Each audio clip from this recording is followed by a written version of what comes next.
आज के क्लास में हम लोग क्लास 10 की केमिस्ट्री चैप्टर 2 अम्ल क्षारक लवण के बारे में पढ़ेंगे। आज का हमारा टॉपिक है सोडियम हाइड्रोक्साइड, जिसे हम कास्टिक पोटास के नाम से जानते हैं।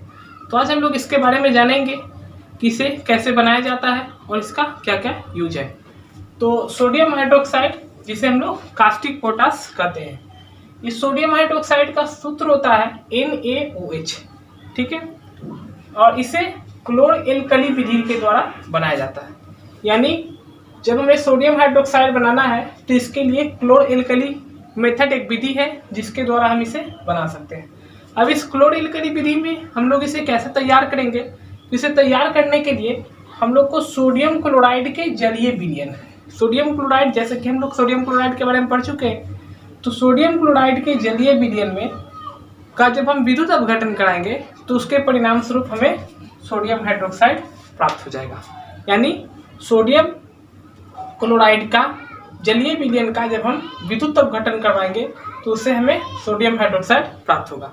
ये कैसे होगा इसके बारे में हम रिएक्शन के द्वारा समझेंगे। तो ये है हमारा NaCl, जिसे हम लोग सोडियम क्लोराइड कहते हैं।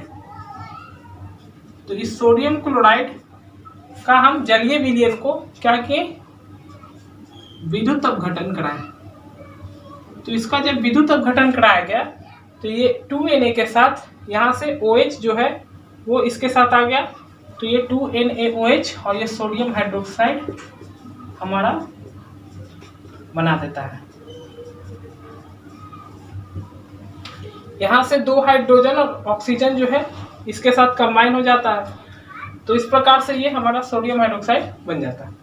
अब यहाँ पर हमारा 2 क्लोरीन था, तो साथ में इसके साथ क्लोरीन गैस भी बनता है, और यहाँ पे 2 हाइड्रोजन हम लोग के पास और बचा तो 2 हाइड्रोजन गैस। मतलब इस रिएक्शन में हमारा सोडियम हाइड्रोक्साइड क्लोरीन गैस और हाइड्रोजन गैस बनता है। अब इस सोडियम हाइड्रोक्साइड का हम यूज कहाँ करेंगे? तो इस सोडियम हाइड्रोक्साइड का यूज सबसे पहला यूज होता है साबुन और अपमार्जक बनाने में। इसका हम यूज साबुन और अपमार्जक डिटर्जेंट बनाने के रूप में कर सकते हैं। इसका सेकेंड यूज है कागज उद्योग में, यानी जहाँ पे कागज तैयार किया जाता है वहाँ पे भी हम सोडियम हाइड्रोक्साइड का यूज करेंगे। थर्ड यूज है प्रयोगशाला के कार्य के लिए, और अलग अलग प्रकार के लेबोरेटरी कार्य, प्रयोगशाला के कार्य के लिए भी हम इसका यूज कर सकते हैं। तो इस प्रकार से सोडियम हाइड्रोक्साइड के यूज को हम लोग जानते हैं। ये हमारे एग्जाम के लिए इम्पोर्टेंट है। इसके बाद हम लोग पढ़ेंगे क्लोरीन गैस का उपयोग। क्लोरीन गैस का हम कहाँ कहाँ यूज करते हैं?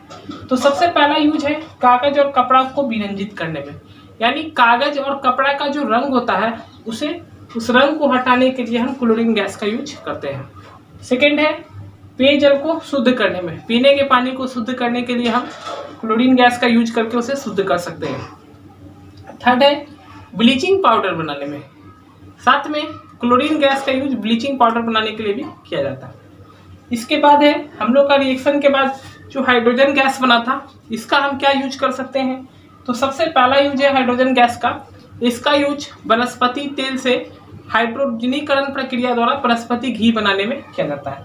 यानी हाइड्रोजनीकरण एक ऐसा प्रोसेस होता है जिस प्रोसेस के द्वारा वनस्पति तेल को वनस्पति घी में बदल दिया जाता है। इस हाइड्रोजनीकरण प्रोसेस को भी हम लोग आगे पढ़ेंगे। और एक और विधि यूज है इसका हैबर विधि द्वारा अमोनिया बनाने में।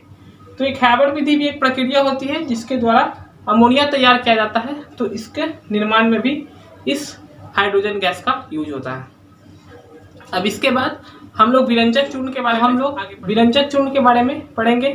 तो सबसे पहले विरंजक चूर्ण को हम ब्लीचिंग पाउडर भी कहते हैं, और इसका सूत्र CaOCl2 होता है। इसे हम कैल्शियम ऑक्सीक्लोराइड भी कहते हैं, यानी इसे कैल्शियम ऑक्सीक्लोराइड भी कहा जाता है, और इसका सूत्र है CaOCl2। अब क्वेश्चन है कि इस विरंजक चूर्ण को कैसे बनाया जाएगा? तो विरंजक चूर्ण को बनाना बहुत ही आसान है। इसके लिए हमें एक शुष्क बुझा हुआ चूना चाहिए। तो ये CaOH2 यानी कैल्शियम हाइड्रोक्साइड जो है शुष्क बुझा हुआ चूना होता है। इस पे हम क्लोरीन गैस जब प्रवाहित कर देंगे Cl2 गैस, तो हमें CaOCl2 यानी विरंजक चूर्ण प्राप्त हो जाएगा। मतलब जब हम शुष्क बुझे हुए चूने पर क्लोरीन गैस प्रवाहित करेंगे तो हमें विरंजक चूर्ण प्राप्त होगा, साथ में H2O बनेगा। तो इस रिएक्शन को समझते हैं। यहाँ पर सबसे पहले Ca जैसा है वैसे हम Ca को लिखेंगे। ये वहाँ पे ऑक्सीजन 2 है, एक यहाँ पे हम यूज करेंगे और एक ऑक्सीजन H2O बनाकर हम साइड में हटा देंगे। तो यहाँ CaO आ गया, साथ में Cl2 कंबाइन हो जाएगा, तो ये CaOCl2 के रूप में बन जाएगा। तो यही है हमारा विरंजक चूर्ण। अब विरंजक चूर्ण में गुण क्या है? तो विरंजक चूर्ण एक व्हाइट पाउडर यानी सफेद चूर्ण है, जिसमें क्लोरीन की तीखी गंध होती है, यानी तेज गंध होती है क्लोरीन की। इसके द्वारा हम विरंजक चूर्ण को पहचान सकते हैं।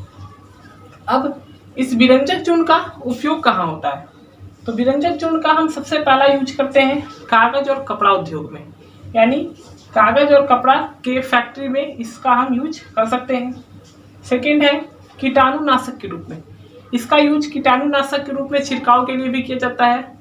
साथ में पेयजल को रोगाणुमुक्त करने में, अगर हम पीने के पानी में पेय को साफ करना चाहते हैं तो ऐसी स्थिति में हम उसमें विरंजक चूर्ण मिला देंगे तो पानी जो है वो पीने योग्य हो जाएगा। तो ये जो है विरंजक चूर्ण का यूज हुआ। उम्मीद है कि आपको आज का क्लास अच्छा लगा होगा। आज हम लोग सोडियम हाइड्रोक्साइड और विरंजक चूर्ण के बारे में जाने। आपको ये क्लास अच्छा लगा है तो इसे लाइक करें। इससे रिलेटेड अगर आपको कोई प्रॉब्लम है तो कमेंट करें और चैनल को सब्सक्राइब करें।